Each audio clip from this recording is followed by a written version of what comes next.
by God. But that's not true. God has His own ways, and we can never even come close to attaining full understanding of what God is doing.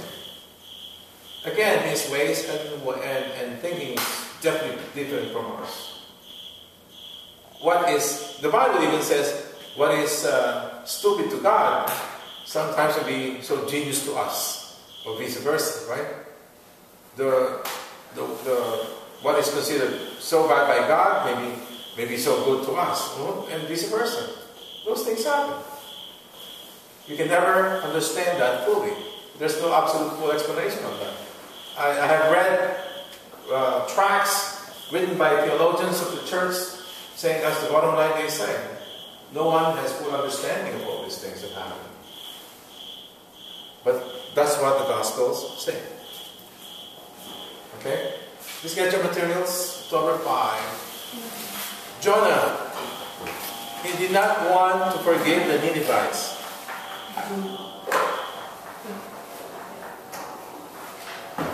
You have it? He became angry. He was nationalistic, vindictive. He didn't wish the Lord to forgive the Ninevites.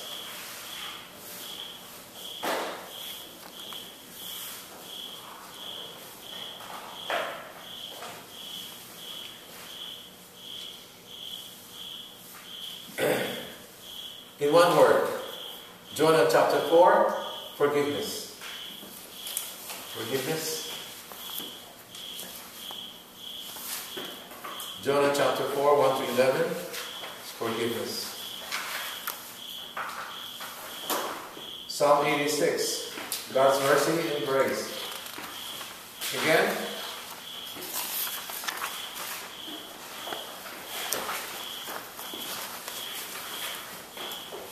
key words here are given up there. Mercy and grace.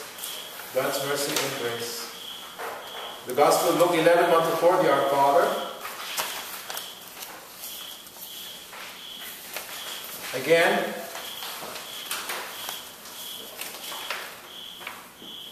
I'll give you a side issue on this. In Matthew chapter 5, we're given the Beatitudes, right? The 8 Beatitudes, Matthew 5.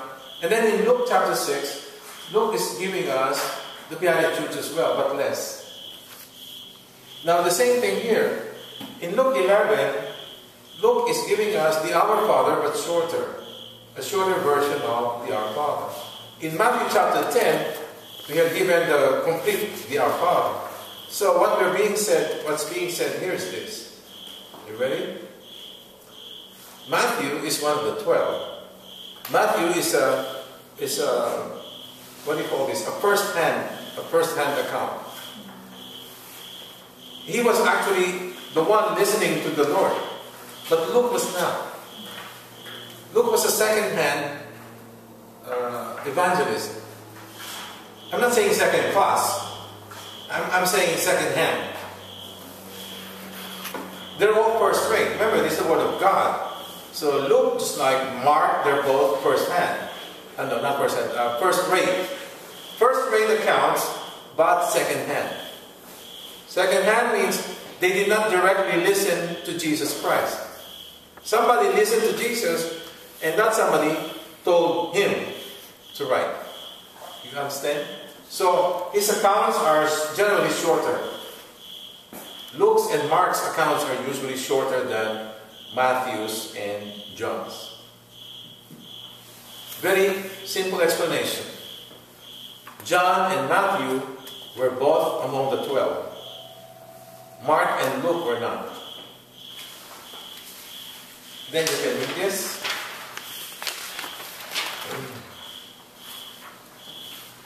Inspiring article.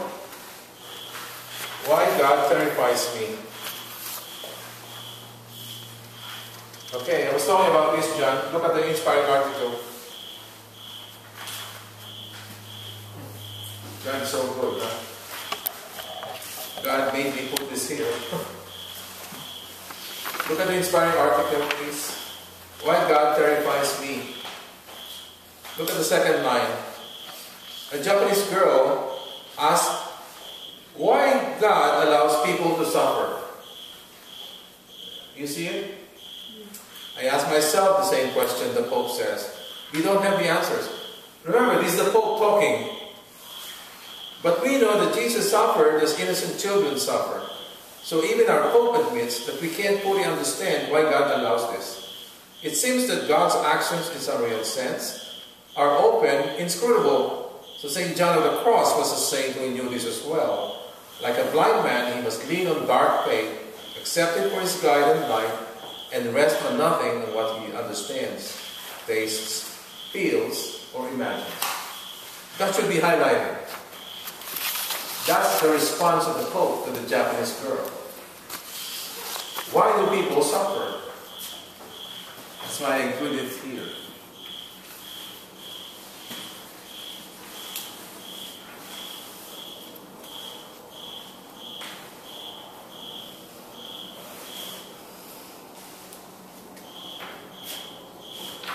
Okay?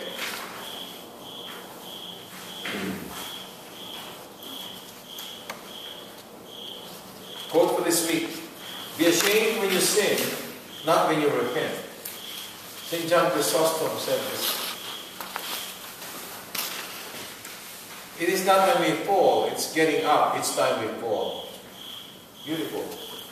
Apologetics. This is the second part of what we started last week. The Catholic Church and the Bible. This discusses the sola scriptura.